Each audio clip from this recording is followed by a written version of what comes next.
네, 안녕하세요. 오늘 소비자의 시선을 사로잡는 컨텐츠 진행을 맡게 된 아마프레스의 남상우라고 합니다. 오늘은 그 컨텐츠의 중요성에 대해서 좀 말씀을 드리고 그 아마존에서 활용되는 다양한 컨텐츠들에 대해서 설명을 간략하게 드리려고 합니다. 컨텐츠의 중요성에 대해서 이렇게 일반적으로 말씀을 드리면 다들 알고 계시다고 생각할 텐데, 실제로 제가 컨설팅을 많이 해보고 진행하시는 업체들에서 봤었을 때 다른 뭐 제품의 퀄리티 아니면 가격 등을 신경 쓰시다 컨텐츠가 좀 뒷전으로 밀리시는 경향이 있으신 업체들이 많아서 컨텐츠가 왜 중요한지 먼저 좀 말씀을 드리도록 하겠습니다. 보이시는 화면 같은 경우에는 이 아마존의 고객들이 들어와서 검색을 했었을 때 가장 먼저 처음으로 보게 되는 화면이라고 보이실 수가 있겠고요. 지금 보이시는 화면 같은 경우 아마 누군가가 전기 밥솥을 검색을 했을 겁니다. 이렇게 했을 경우 가장 상단에 스폰서 브랜드 광고를 통한 광고 배너가 노출이 되고요. 그 광고 배너 위쪽에 그 브랜드의 로고가 노출이 됩니다. 그 아래쪽에는 이제 메인 이미지, 즉 저희가 상품 이미지를 올렸었을 때 가장 첫 번째 하얀색 바탕 화면에 상품 페이지가 노출이 되고, 그 다음에 스폰서 브랜드 비디오 광고가 노출이 되는데, 즉 고객이 첫 번째로 아마존에서 무언가 사기 위해서 검색했었을 때 내 제품으로 혹은 내 브랜드로 유입시키기 위한 첫 번째 관문이 바로 이 컨텐츠가 되겠습니다. 그래서 이 컨텐츠에 굉장히 신경을 많이 쓰셔야지 고객이 내 제품 페이지로 들어올 수가 있다는 것을 먼저 말씀을 좀 드리고 싶습니다. 이 컨텐츠 중에서 첫 번째 접하는 광고 배너가 좀 중요하기 때문에 말씀을 좀 드리려고 하는데요. 광고 배너 같은 경우에는 목적과 오디언스가 확실하신 것이 좋습니다. 브랜드의 제품을 보일 수 있는 것들, 지금 위에 보시는 두 개의 광고 배너 같은 경우에는 이 제품을, 이 브랜드를 타겟팅하고 있는 나의 고객들에 대한 타겟팅 브랜드 광고 배너라고 보시면 되고, 아래쪽엔 실제로 성능이나 기능이나 용도 등에 대해서 이야기를 하고 있는데요. 광고 배너는 실제로 내 제품을 구매하기 전에 고객이 클릭하고 들어온 거기 때문에 내 제품이 타겟팅을 하고 있는 오디언스나 목적이 명확하게 표현될수록 좋습니다. 다만 브랜드를 론칭한 지 얼마 안 되시거나 내 오디언스가 누군지 모르셨을 경우가 많기 때문에 끊임없이 이 광고 배너 A/B 테스트를 진행하시는 걸 꼭 추천을 드립니다. 다음으로 메인 이미지라고 말씀을 드리고 싶은데요. 그 검색을 하게 돼서 광고를 하게 되면 스폰서 브랜드 광고 외에 스폰서 프로덕트 광고 같은 경우에는 이렇게 메인 이미지만 노출이 됩니다. 메인 이미지를 노출을 했었을 때 하얀색 바탕화면에 85%의 제품을 채워주세요 라는 규정만 보고 아마 대부분 첫 번째 화면처럼 하얀색 바탕화면에 상품만 떡하니 올려놓는 경우가 많은데요. 이 메인 이미지도 굉장히 다양하게 활용을 할 수 있는 걸 여러분이 아마존을 조금만 들여다보시면 아실 수가 있습니다. 파운데이션을 똑같이 검색을 하더라도 어떤 브랜드는 제품만 올라가 있는 경우가 있고요.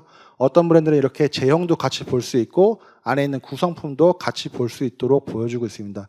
즉 이 메인 이미지가 얼마나 중요한지 알기 때문에 이네들은 단순하게 상품만 올라가는 하얀 바탕의 이미지를 올린 것이 아니고 여러 가지 시도를 해보고 있는 거라고 볼 수가 있고요. 이거는 역시 브랜드를 등록하신 분들 같은 경우는 브랜드 실험 관리를 통해서 어떠한 메인 이미지가 더 고객한테 많이 선택을 받는지 알 수 있기 때문에 끊임없이 A/B 테스트를 진행하시면서 다양한 첫 번째 메인 이미지를 바꿔보시는 것을 추천을 드립니다. 컨텐츠의 중요성에 대해서 말씀을 드릴 때 고객의 구매 여정을 또 빼놓을 수가 없는데요. 고객의 구매 여정 중에 첫 번째 인지 단계에서 고객들이 마주하게 되는 컨텐츠는 로고, 그다음에 광고 배너, 비디오, 메인 이미지, 아마존 포스트입니다.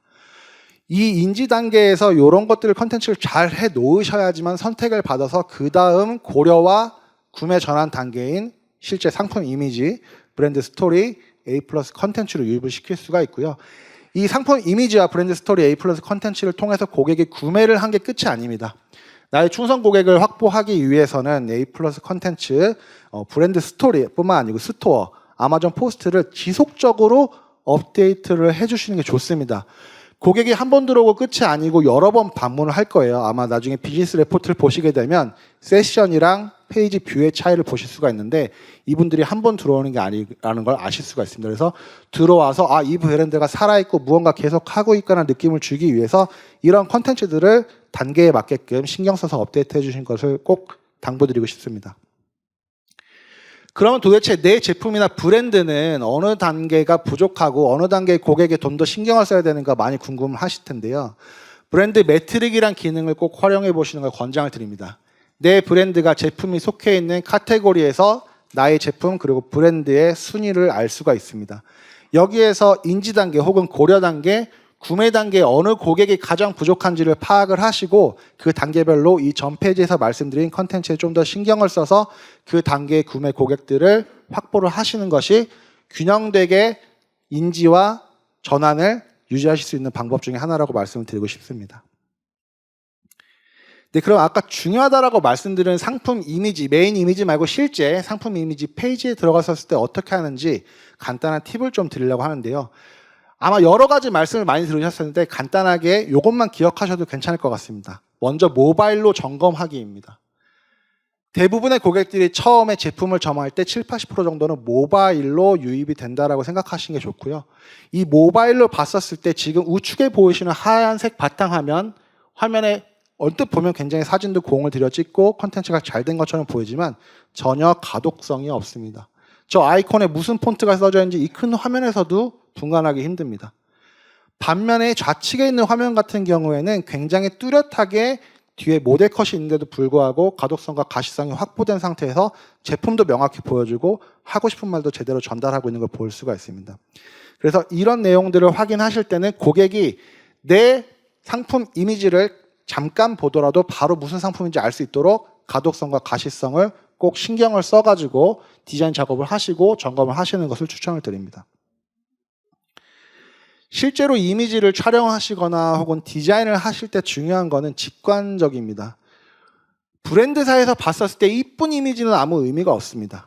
내가 이쁘고 내가 보여주고 싶은 이미지를 보여주는 것이 아니고 고객이 알고 싶고 고객이 보고 싶은 이미지를 보여주는 것이 중요합니다. 그래서 고객의 눈으로 제작을 하셔야 되는데 가장 먼저 생각할 때 이 제품을 살 때 고객이 가장 고민하는 것이 무엇인지 정확히 알고 계셔야 되고 이거는 무슨 툴을 쓰거나 이러실 필요도 없습니다. 아마존에서 너무 친절하게 바이 피처 그리고 리드 리뷰된 멘션을 통해서 보편 타당하고 일반적으로 이 제품을 찾을 때 많이 고려하는 사항들에 대해서 정보를 제공하기 때문에 그 내용을 먼저 표시를 해주시고 그 다음에 내 제품만의 유니크 셀링 포인트들이 잘 나타날 수 있는 방향으로 컨텐츠를 제작하시는 것을 추천을 드립니다.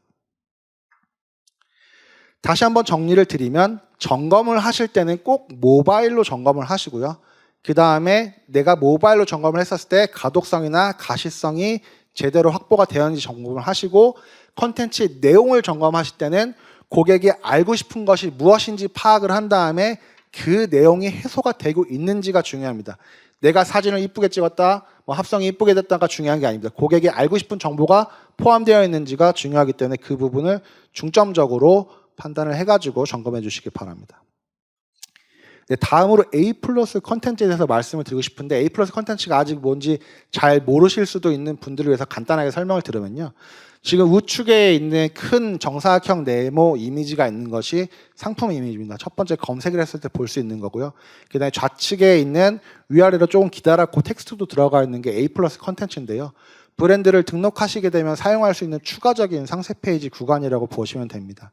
이 A 플러스 컨텐츠만의 장점이 있습니다. 단순히 그냥 보시더라도 지금 텍스트가 많이 써 있는데 이 텍스트 부분이 추가적인 검색 엔진 최적화가 되는 부분이기 때문에 단순히 타이틀이랑 블랙 포인트, 디스크리션 외에도 이 추가적인 SEO를 확보할 수 있는 컨텐츠이기 때문에 꼭 하시는 걸 추천을 드리고요. 그리고 아까 전에 상품 이미지를 했었을 때 모바일에 초점을 맞추라고 제가 말씀을 드렸어요. 그럼 A 플러스 컨텐츠는 어디에 초점을 맞추는 게 좋을까라고 말씀을 드렸었을 때 비교랑 검토랑 분석 그리고 내 브랜드를 탐험할 수 있는 기회를 제공하는 것에 초점을 맞추는 걸 권장드립니다. 고객들이 이제 구매 여정에서 아까 전에 제가 고려, 인지 단계 이렇게 단순하게 4단계로 말씀드렸지만 지금은 소셜미디어가 발달하면서 비교랑 검토 분석하는 게 일상화가 되어 있습니다. 그래서 이 A 플러스 컨텐츠까지 왔다는 거는 고객이 이미 어느 정도 내 제품을 살 준비가 됐다라는 얘기고 관심이 있다기 때문에 여기까지 따라온 겁니다. 여기에서 최대한 자세한 정보를 넣어주시는 것을 추천을 드립니다. 고객이 이게 정보가 알고 싶은데 없네라는 생각이 들지 않도록 최대한 꼼꼼하고 세세하게 표현해 주시는 게 좋고요. 혹시라도 내 제품은 안 가지고 있는데 타사 제품은 가지고 있는 정보가 있어서 이건 좀 숨겨야겠다라고 생각하신다면 저는 솔직하게 다 표현하시는 걸 추천드립니다. 그런 사유들은 나중에 반품의 사유가 되거나 고객의 배드 리뷰의 사유가 될 수 있기 때문에 처음부터 고객한테 정확한 정보를 전달해서 내 제품에 대해서 알고 구매할 수 있도록 정보를 기입해 주시는 걸 추천을 드립니다. A 플러스 컨텐츠의 프리미엄 A 플러스 컨텐츠라는 거 아마 처음 들어본 분도 계시고 들어본 분도 계실 거라고 생각을 합니다. A 플러스 컨텐츠를 여러 개를 등록을 하게 되면 프리미엄 A 플러스 컨텐츠를 등록할 수 있는 자격을 얻게 되시는데요. 일반 A 플러스 컨텐츠 같은 경우에는 17종류의 모듈을 사용을 할 수가 있고요. 한 개의 비교 차트를 제공을 하고 있습니다. 모듈이라는 개념이 생소하실 수 있는데 지금 좌측에서 보시는 요 하얀 색들 요거를 선택을 하셔서 이 안에 내가 원하는 이미지를 넣고 그 다음에 텍스트를 넣어서 A 플러스 컨텐츠 전체를 빌드를 하시는 겁니다. 즉 빌더 같은 느낌이라고 보시면 되고요. 이렇게 선택할 수 있는 모듈이 총 17개가 일반 A 플러스 컨텐츠에서 제공을 하고 있고 다만 주의하실 점은 영상은 사용이 불가합니다. 그리고 저희가 GIF라고 하죠. 움직이는 GIF도 사용이 불가능하기 때문에 그 부분은 알고 계셔야 되고요. 캐러셀 타입으로 한 모듈 안에서 여러 개의 이미지를 이렇게 스크롤하면서 보시는 것도 불가능합니다. 프리미엄 A 플러스 컨텐츠 같은 경우에는 총 19종의 모듈을 사용할 수가 있는데 3개의 비교 차트를 사용을 하실 수가 있습니다. 여기 지금 보이시는 요것도 비교 차트고요. 그 다음에 그 아래쪽에 아까 말씀드린 캐러셀 타입으로 이런 모듈들도 활용할 수가 있는데 프리미엄 A 플러스 컨텐츠에 비교 차트나 이런 검토할 수 있는 게 모듈이 3개가 추가됐다는 이야기는 결국에 고객들이 여기서 무언가 자사 제품들을 빠져나가지 않고 내 브랜드를 더 탐험하고 안에서 고객들이 누출되지 않게끔 할 수 있는 파워풀한 모듈을 아마존이 제공하고 있다고 생각을 하시면 됩니다. 그래서 이 3종류의 모듈을 적극 활용하시는 걸 권장을 드리고요. 그 다음에 영상을 사용을 하실 수가 있습니다. 프리미엄 A 플러스 컨텐츠 같은 경우엔. 그리고 Q&A 차트를 사용을 하시고 있는데요. Q&A 차트 같은 경우에는 아마존에서 제공하는 Q&A가 아니고 모듈 안에서 고객들이 많이 물어보는 질문에 대해서 대답할 수 있는 모듈을 별도로 생성을 할 수가 있는 겁니다. 그래서 아까 말씀드린 대로 고객한테 숨기려고 하시면 안 되고 정보를 최대한 정확하고 많이 전달을 해주셔야지 제대로 된 내 브랜드의 충성 고객들을 모집을 할 수가 있고 여러 가지 반품이나 배드 리뷰를 미리 방지하실 수 있다는 점을 다시 한번 말씀을 드리고 싶습니다. 그리고 좀 더 파워풀한 기능은 인터랙티브 컨텐츠가 가능하다는 건데요. 이게 뭐냐면은 버튼 같은 걸 생성을 하고 마우스 오버를 했었을 경우에 설명이 나오고 클릭을 해서 넘어갈 수 있는 이런 기능이라고 보시면 될 것 같습니다. 네, A 플러스 컨텐츠는 그럼 어떻게 쓰는 게 좋을까? 아까 전에 제가 상품 이미지는 모바일에 좀 최적화라고 말씀드렸고 A 플러스 컨텐츠는 좀 더 구매하시는 웹에다가 좀 더 최적화해 주시는 게 좀 더 좋고요. 요 윗단에 보이시는 요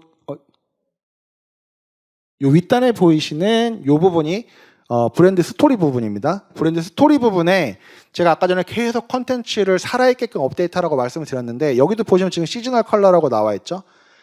고객들의 모든 제품에 내 브랜드의 제품의 모든 상단에다 저렇게 브랜드 스토리를 노출할 수 있기 때문에 내 브랜드 소식, 신제품 소식, 프로모션 이런 것들을 이에 노출시켜서 고객한테 구매나 행동을 촉구할 수 있기 때문에 이 부분 잘 활용하시는 걸 추천을 드리고요.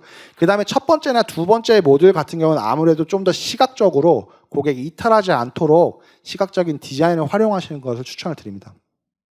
제가 정보를 최대한 꼼꼼히 넣으라고 했는데 또 시각을 넣으라고 하니까 어떻게 해야 될지 이제 헷갈리실 수가 있는데요. 쉽게 생각을 해서 시각이랑 정보가 번갈아 가면서 노출되게끔 구성을 해주신 게 제일 좋습니다. 고객은 이미 상품 이미지에서 내 제품을 7개나 받고 블랙포인트 5개나 있고 한참 고민해서 내려온 상태에 많이 지쳐있는 상태입니다. 그래서 처음에 첫 번째, 두 번째 모듈에서는 최대한 고객이 생각 없이 볼 수 있는 컨텐츠, 디자인적으로 재밌는 컨텐츠를 넣어주시고 그 다음에 정보 시각화 이런 순서로 믹스 앤 매치를 해서 고객이 상품 페이지에서 지루함을 느끼지 않도록 유도해 주시는 것이 좋습니다. 네, 다음으로 이제 브랜드 스토어를 구성을 하는 건데요. 브랜드 스토어를 구성을 하실 때 많이들 고민하시는 게 위쪽에 이제 카테고리입니다. 카테고리 명을 어떻게 할까?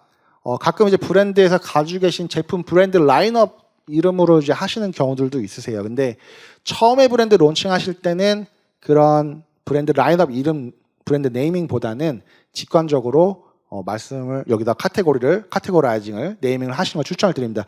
예를 들면은 뭐 립이다, 아니면 아이 제품이다, 아니면 아이라고 여기 지금 표시해 놓은 것처럼 바로 고객이 보고 아 여기를 들어가면 무슨 관련된 제품이 있겠구나 알게끔 해주시는 것이 훨씬 유리하고 고객이 상품을 찾아서 헤매지 않습니다. 고객이 그렇게 생각보다 내 브랜드에 애정을 가지고 하나하나 열어서 무슨 제품인지 보지 않습니다. 그래서 고객이 바로 직관적으로 보고 쉽게 이해할 수 있게끔 카테고리 네이밍을 좀 해주시는 걸 추천을 드리고요. 그 다음에 중간중간에 이제 콜 투 액션 버튼을 좀 넣어주셔야 되는데, 콜 투 액션이라는 게 고객이 눌러보고 싶고 행동을 촉구하고 싶고 이런 것들을 넣어주시는 거예요. 그래서 지금 보시면 위쪽에도 뭐 이 브랜드를 팔로우해라, 이런 팔로우를 하라는 디자인을 넣어서 지금 텍스트로 해주고 있고, 밑에도 제품별로 페이스, 립, 아이 이렇게 클릭을 하고 싶게끔 만들어 놨잖아요. 이런 것들을 고객한테 재미있는 요소들, 클릭하는 장치들, 그 다음에 고객이 이해하기 쉬운 네이밍, 그리고 사진들 이렇게 사용하시는 것을 권장을 드립니다.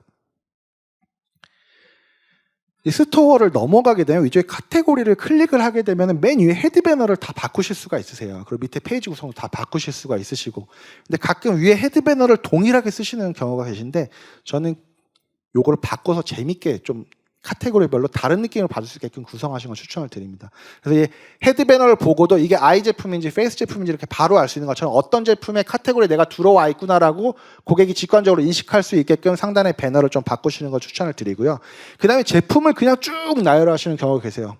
이 카테고리에 있는 제품을 아무 생각 없이 쫙 다 붙여놓은 경우가 계신데, 적어도 구분선 정도는 해주셨으면 좋겠습니다. 그래서 이 제품은 어디서부터 어디부터는 무슨 제품이 시작한다 라고 하면 이런 식으로 구분 배너를 좀 활용을 하셔서 제품별로 어디서부터는 무슨 제품이니까 여기서부터 보면 된다라고 고객한테 좀 최대한 친절하게 고객의 입장에서 좀 진행하시는 것을 추천을 드립니다. 그리고 영상이 있으시다라고 하면은 20초 미만의 영상은 오토플레이로 계속 돌리실 수가 있기 때문에, 영상이 있다라면은 고객이 그 영상을 보고 체류 시간이 증가하는 것도 내 브랜드의 가중치가 올라가는 거예요. 최대한 내 페이지에서 제품을 구매하지 않더라도 고객이 오랫동안 체류할 수 있게끔 유도를 하셔야 된다. 그래서 그런 영상들도 넣어주는 거 꼭 추천을 드립니다. 네, 그 다음에 아마존 포스트인데요. 아마존 포스트 들어본 분도 계시고 안 들어본 분도 계실 겁니다. 아마존 포스트는 쉽게 소셜미디어에 사진 올리고 이렇게 태그 다는 그런 느낌으로 하시는 거고요. 실제로 모바일에서 많은 분들이 이거를 보고 진행하는데, 이걸 통해서 내 브랜드를 쉽게 알릴 수도 있고, 단순히 그걸 넘어서서 시즌별로 그 다음에 내가 올린 이미지나 사진을 보고 내 브랜드는 어떤 느낌의 이미지나 어떤 시즌에 어떤 걸 많이 찾는구나는 고객의 성향을 알 수 있습니다. 그럴 수 있는 게 이게 타임라인이었어요. 그래서 밀려서 나가는 게 아닙니다. 고객한테 랜덤으로 관심사에 따라 노출되기 때문에 그 부분들을 월별로 확인하시면서 이번 달에 무슨 제품이 잘 나겠구나 예상을 해보실 수가 있습니다. 네, 스토어 페이지 구성하실 때 이건 좀 팁인데요. 지금 보시면 맨 왼쪽에 이제 뷰라고 되어 있고, 그 다음에 아래 세일즈, 그 다음에 방문 대비 세일즈 숫자인데, 당연히 뷰는 홈이 제일 많죠. 홈 카테고리가. 근데 세일즈나 지금 방문당 세일즈 순을 보면 뭐 온리 나우라던가 베스트셀러, 뉴 프로덕트 같은 프로모션성 카테고리 페이지가 훨씬 높으신 걸 확인을 할 수가 있습니다. 그래서 이런 페이지들이 왜 높냐면, 사람들이 들어와서 이 브랜드에서 가장 잘 팔리는 건 뭐지? 지금 할인하는 건 뭐지라고 쉽게 정보를 접근할 수 있고, 사람들이 실제로 클릭을 많이 하고 구매를 한다는 거예요. 그래서 이런 것들 그냥 스토어 한번 만들었다고 방치하시는 게 아니고, 꾸준히 요번 주 혹은 요번 달에 딜 상품들 바꿔가시면서 페이지 구성 바꿔가면서 이렇게 하시면 좀 더 구매를 촉구할 수 있고 판매량이 올라가십니다. 네, 마지막으로 콘텐츠 제작 팁을 다시 좀 말씀을 드리고 끝내도록 하겠습니다. 아까 제가 메인 이미지 중요성을 말씀드렸는데, 화장품 말고 이렇게 전기 주전자도 다양하게 표현할 수 있습니다. 역동적으로 이걸 활용할 수 있는 방법을 좀 보여준다거나, 다양한 각도에서 고객이 구매할 수 있게끔 단순하게 그냥 하얀색 화면의 제품 이미지라고 생각하지 마시고, 좀 더 고퀄리티의 사진을 집중도 있게끔 바꿔가면서 테스트하시는 것을 권장을 드립니다. 그 다음에 아까 전에 제품, 상품 이미지를 만들 때 제가 복잡하게 하지 말고 가독성, 가시성 좋게 하라고 말씀을 드렸는데, 웬만하면 한 개의 상품 이미지에는 하나에서 두 개의 셀링 포인트 넘어가지 않게 표현을 해주세요. 아무리 내가 욕심이 나서 5개, 10개를 써놓는다고 하더라도 고객은 그걸 다 읽지도 않고 구성하기도 힘듭니다. 한 페이지 안에 그걸 다 표현하기도 힘들어요. 그래서 엄청 유명한 브랜드인데도 불구하고 이렇게 표현하고 있는 이유는, 이 페이지를 보고 고객이 원하는 정보만 준 거예요. 자, 이거 뭐 불소 있어, 활성 불소 있어. 자, 이건 이만큼 보온 보냉이 돼. 이게 끝입니다. 고객이 알고 싶은 가장 중요한 정보를 크게 직관적으로 표현할 수 있게끔 컨텐츠 제작을 해주시면 좋겠고요. 제품 사이즈를 표시할 때는 되도록 비교 대상과 함께 좀 표현해 주세요. 여기 지금 텀블러도 실제로 몇 인치 하면 저희가 상상이 되나요? 마찬가지로 센티미터도 저희가 상상이 되나요? 잘 안 됩니다. 그래서 그렇게 표현해 주시고, 마찬가지로 옆에 로봇 청소기도 야구공을 통해서 우리 집에 가구 밑에 야구공 굴러 들어가니까 얘 들어가겠구나 상상을 할 수가 있는, 그래서 사이즈는 웬만한 비교 대상과 함께 해주시는 게 좋습니다. 네, 여기까지 마치도록 하겠습니다. 감사합니다.